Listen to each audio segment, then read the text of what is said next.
പ്രിയപ്പെട്ട പ്രേക്ഷക ദൃശ്യങ്ങളിൽ കാണുന്നത് ഈ മൂന്ന് ജീവനക്കാർ ക്യാപ്റ്റൻ 3 പേർ ഈ കപ്പലിലുണ്ടായിരുന്നു.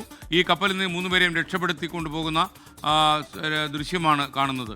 ഇപ്പോൾ നമ്മൾ കാണുന്നത് ചരിഞ്ഞ കപ്പലിൻ്റെ ദൃശ്യമാണ്. ഈ കപ്പലാണ് പൂർണ്ണമായും മുങ്ങിപ്പോയത്. മുങ്ങിയ ചിത്രമാണ് പ്രേക്ഷകർ കാണുന്നത്.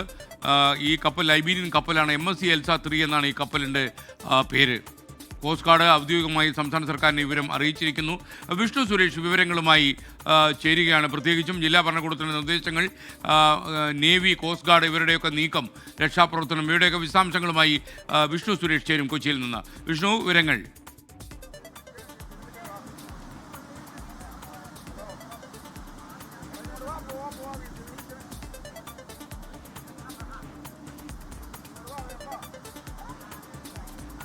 വിഷ്ണുവിനെ ബന്ധപ്പെടാൻ കഴിയുന്നില്ല. വിഷ്ണു കേൾക്കുന്നുണ്ടെങ്കിൽ വിഷ്ണു നമ്മളുമായി വേഗം ബന്ധപ്പെടുക. സർക്കാർ യോഗം വിളിച്ചിട്ടുണ്ട് ചീഫ് സെക്രട്ടറി നേതൃത്വത്തിൽ എന്നുള്ള വാർത്ത വരുന്നുണ്ട്. അല്പസമയം മുമ്പാണ് ഈ ലൈബീരിയൻ കപ്പൽ മുങ്ങിയത്. ഇപ്പോൾ ആലപ്പുഴയിലേക്കാണ് ഈ കണ്ടെയ്നറുകൾ 1 കിലോമീറ്റർ വേഗത്തിലേക്ക് ഒഴുകി ചെല്ലുന്നതെന്ന് വാർത്ത വരുമ്പോൾ ആലപ്പുഴയിൽ നിന്ന് മനീഷ് മഹിപാൽ കൂടി നമുക്കൊപ്പം ചേരുകയാണ്. മനീഷ്, വിവരങ്ങൾ.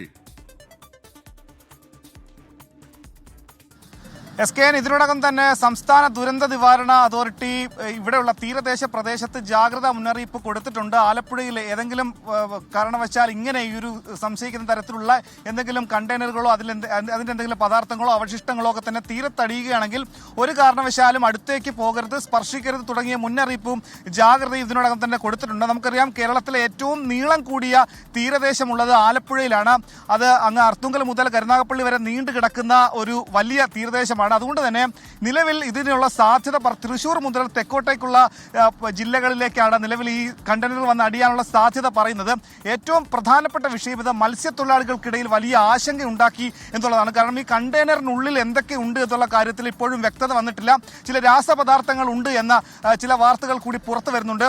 അങ്ങനെയാണെങ്കിൽ അത്തരം കണ്ടെയ്നർ പൊട്ടി അത് കടലിലേക്ക് പതിച്ചാൽ, അത് ആഴക്കടലിലേക്ക് പോയാൽ മത്സ്യസമ്പത്തിനടക്കം ബാധിക്കും. അത് വലിയ പാരിസ്ഥിതിക ആഘാതം ഉണ്ടാക്കും, പാരിസ്ഥിതിക പ്രശ്നങ്ങൾ ഉണ്ടാക്കും എന്നുള്ള ആശങ്ക മത്സ്യത്തൊഴിലാളികൾക്കുണ്ട്.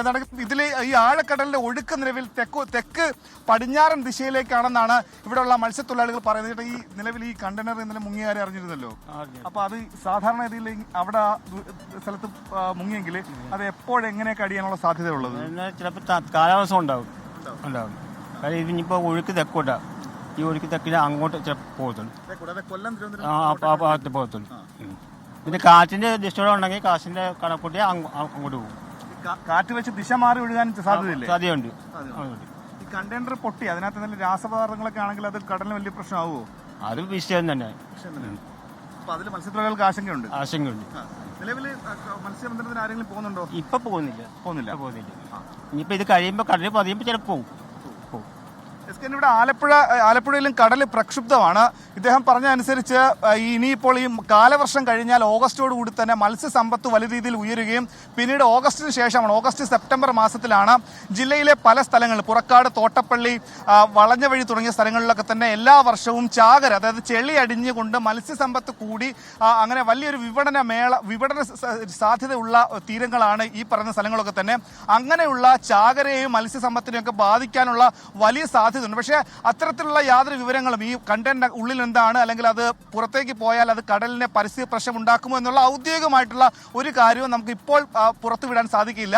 പക്ഷേ ഇത് സംബന്ധിച്ച് തീരദേശത്ത് വലിയ ജാഗ്രതയുണ്ട്. ഇതിനോടകം തന്നെ ഈ കണ്ടെയ്നറുകൾ വന്നടിയാൻ സാധ്യത കണക്കാക്കിക്കൊണ്ട് ആളുകൾ ഒരുപാട് പേർ ഈ ബീച്ചിലേക്ക് വരുന്നുണ്ട്. ആളുകൾക്ക് ഇത്തരത്തിലുള്ള ജാഗ്രത മുന്നറിയിപ്പ് നൽകിയിട്ടുണ്ടെങ്കിലും ആകാംക്ഷയുടെ ഭാഗമായിട്ടായിരിക്കും ഒരുപക്ഷെ ആളുകൾ ഈ ബീച്ച് തേടി, അതായത് തീരപ്രദേശങ്ങൾ തേടി ഇത്തരം എത്തുന്നുണ്ടോ എന്നൊക്കെ അന്വേഷിക്കാൻ വേണ്ടി ആളുകൾ കൂടി ബീച്ചിലേക്ക് എത്തുന്നുണ്ട്. SKN മനീഷ് മഹിപാലാണ് വിവരങ്ങൾ നൽകിയത്.